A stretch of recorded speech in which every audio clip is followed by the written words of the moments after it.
கொஞ்ச நாளாவே நம்ம எல்லாரும் நம்ம நாட்ல என்னதான் நடந்துட்டுருக்கு, இங்க இப்படி, அங்க அப்படி, இந்த மாதிரி பிரச்சனைகள பத்தி, பாலியல் வன்கொடுமைகள பத்தி நம்ம நியூஸஸ் பார்த்துட்டு வந்தோம். அத பத்தி நெறைய விஷயங்கள நம்ம ஷேர் பண்ணிட்டுருந்தோம். இந்த நிலையில அடுத்து என்ன திட்டத்த போடப் போறாரு, அடுத்து எதுல சைன் போடப் போறாரு, அடுத்து என்ன, அடுத்து என்னன்ட்டு ஒவ்வொரு நிமிஷமும் திக் திக் நிமிடங்களாவே சிஎம் விஜய் அவர்கள் மாத்திருக்காரு. அவரு இத மட்டும் மாத்தலங்க. அவரு நெறைய விஷயங்கள் ஒரே ஒரே ஒரு சைனால அவர் நிறைய விஷயங்கள மாத்திருக்காரு. அதனால பல தாய்மார்கள் சந்தோஷ கடல்ல மிதந்துட்டு இருக்காங்க. அப்படி அவர் என்ன பண்ணாரு? ஸோ நாட்டோடைய கடன் அடைக்க ஒரு சில நபர்கள் ஒரு சில விஷயங்கள பண்ணியிருக்காங்க.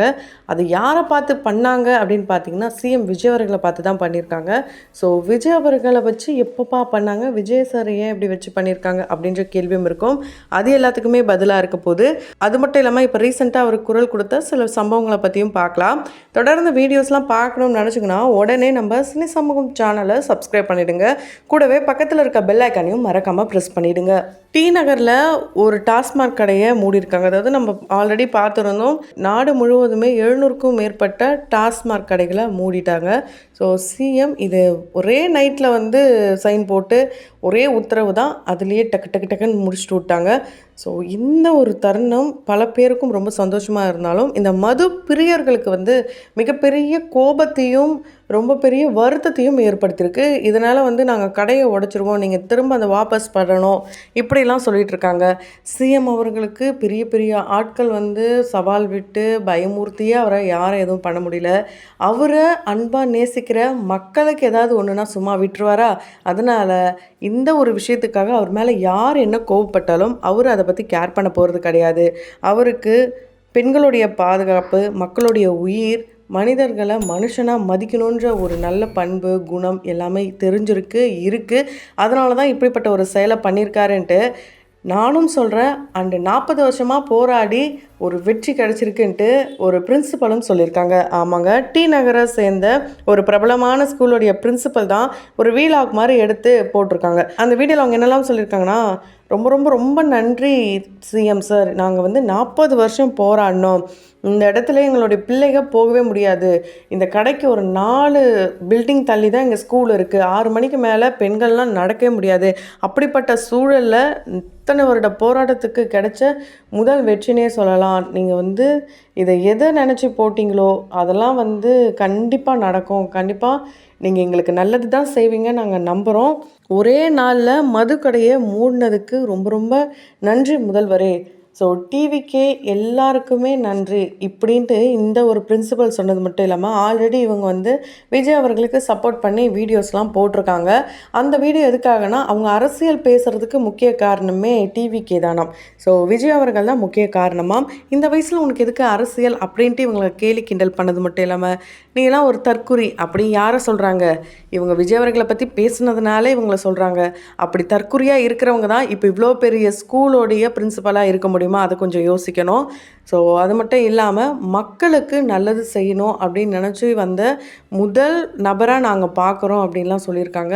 எம்ஜிஆர் அவர்கள் மாதிரி வர முடியாதுன்னெலாம் பல பேரும் சொல்லிட்டு இருந்த நிலையில், சபாநாயகர் அவர்களே அடுத்த எம்ஜிஆர் கிடைச்சிட்டாரு அப்படின்ட்டு ரொம்ப சந்தோஷமாக ரொம்ப சிரித்த முகத்தோட அந்த சட்டப்பேரவையில் சொல்லியிருப்பார். உண்மையாலே அதை பார்க்கும்போது ஒரு கூஸ் பம்ப்ஸ் மொமெண்ட் அண்ட் ரொம்பவே ப்ரௌடான மொமெண்ட்டு தான் சொல்ல முடியும். ஏன்னா எதிர்கட்சியில் இருந்த சில எம்எல்ஏக்கள் டக்குன்னு இவருடைய கொள்கைகளை ஆதரிக்கிறோன்ட்டு எழுந்து நின்று இருப்பாங்க. அந்த மொமெண்ட்லாம் பார்க்கும்போது வேறு லெவலில் இருந்துச்சு. உண்மையிலே எல்லாருக்குமே அந்த ஒரு மொமெண்ட்டை வந்து இதுக்கப்புறம் யாராலுமே ரீக்ரியேட் பண்ண முடியாது. ஏன்னா படத்தில் நம்ம பார்த்துருப்போம். அதை இப்போ ரியல் லைஃப்பில் பார்க்கும்போதெல்லாம் உண்மையிலே சூப்பராக தான் இருக்குது. ஒரு அமைதியான புரட்சியை பண்ணி மிகப்பெரிய வெற்றி அடைஞ்சிருக்காருன்ட்டு சபாநாயகர் அவர்கள் மட்டும் இல்லாமல் பல மக்களும் விஜய் அவர்களுக்கு ஆதரவை தெரிவிச்சிட்டு வர இந்த நிலையில் இன்னொரு எம்ஜிஆர் அப்படின்ட்டு அவருக்கு ஒரு டேகையும் கொடுத்துட்டாங்க. ஸோ அரசியல் ரீதியாகவும் சரி, பர்சனல் லைஃப்லையும் சரி, அவர் வந்து மக்களுக்கு நல்லது பண்ணோம் அப்படின்ற ஒரு எண்ணம் வந்து அவருக்கு இருக்குது. இதனால் அவர் ரொம்பவே வந்து இன்னும் பர்சனலாக, அதாவது அவங்களுடைய குழந்தை குடும்பம்ட்டு ரொம்பவே மனசளவில் நொந்து போயிருந்தாலும் அது வேறு இது வேறுன்றதில் அவர் தெளிவாகவே இருக்கார். தமிழன் படம். இந்த படத்த யாராலையும் மறக்க முடியாது. இந்த படம் தான் இப்போ பல பேர் ரீக்ரியேட் பண்ணியிருக்காங்கப்பா அப்படின்ற மாரி தான் இருக்குது. ஏன்னா ஒரே ஒரு வெள்ளை பேப்பரை எடுத்தாலே போதும், ஐயோ கேஸ் போட்டுருவாங்க அப்படின்ற ஒரு பயத்தை கொண்டு வந்த படம் தான் அந்த படம். அந்த படம் மாதிரி தான் இப்போ ரியல் லைஃப்பில் நடந்துகிட்ருக்கு. அந்த படத்தில் தமிழனில் பார்த்திங்கன்னா விஜய் அவர்கள் வக்கீலாக இருப்பார். ஸோ இதில் பார்த்திங்கன்னா சிஎம்மாகவே மாறிட்டார்.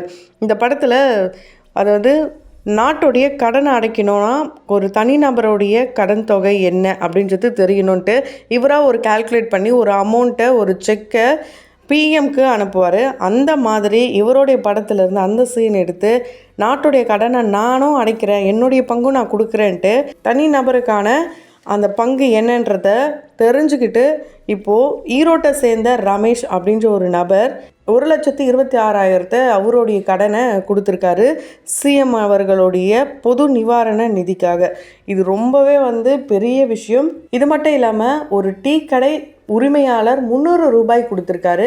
இதுவும் நல்ல விஷயம். ஸோ நிறைய குழந்தைங்க இப்போ ஆரம்பிச்சிட்டாங்க. இதை பார்த்துட்டு அவங்க அப்பா அம்மாவை கேட்குறாங்க, நீ எங்களுக்கு 1 லட்சம் கொடு, நாங்கள் விஜய் சார் கிட்ட கொடுக்கணும், விஜய் மாமா கிட்ட கொடுக்கணும், சிஎம் விஜய் கிட்ட கொடுக்கணும், இப்படிலாம் கேட்டுட்ருக்காங்க.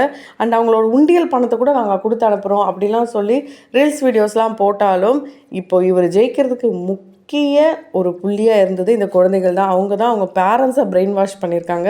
உண்மையாலே சின்ன குழந்தைங்கள்லேருந்து பெரியவங்க வரைக்கும் அரசியலை பேச வச்சதும் நியூஸ் சேனலை பார்க்க வச்சதும் ஒரே சிஎம், க்யூட்டான சிஎம் அப்படின்னா அது தளபதி விஜய் அவர்களை தான் சொல்ல முடியும்.